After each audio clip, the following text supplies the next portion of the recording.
Hi, Ronya. This is a slightly belated response to your fascinating YouTube response to the Rose's winter show, especially the Saints and Sinner exhibition.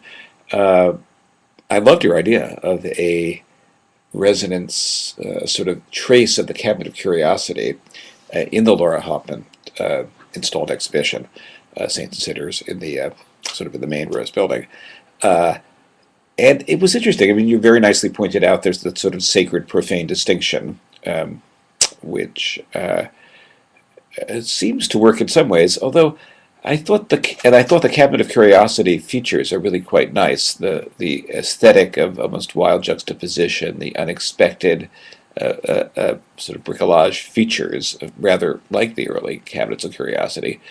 But if you go back also to not only to the Tony Bennett, but to the Stephen Bann point, that those exhibitions, those early complexes, in certain ways carried the trace of the lost Catholic reliquaries that have been destroyed in the early Protestant Reformation, and there's still a sort of sense of the sacred that runs through all of those, and I thought that potential is still there in interesting ways, and so that's interesting to see when you take, for example, the McEwen piece, how its meaning, the "Sorry We're Dead" piece, instead of "Sorry We're Closed," takes on now a new meaning.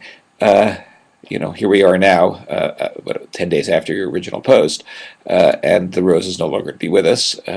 And suddenly that image becomes fantastically poignant. The Boston Globe starts its visual essay, its digital slideshow on the Rose protest with that "Sorry We're Dead." So that quality of the museum, that sort of memorial quality of the museum, longing for something that's no longer there, which is the way the museum started with Cabinets of Curiosity, which were themselves memorials for the lost resonance and immanence spiritually of of the Catholic shrine, has been sort of resurfaced in an unexpected way, and the museum becomes a potential site of mourning, which is even going to get its own funeral march and things like that. So it's so interesting reading your essay through the or your commentary now through the lens of what's happened since you made it.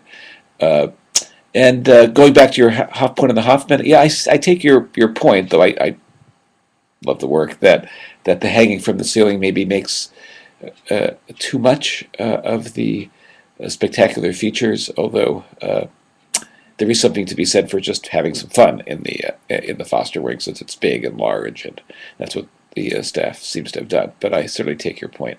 Anyway, very thoughtful and creative set of commentaries. Thank you.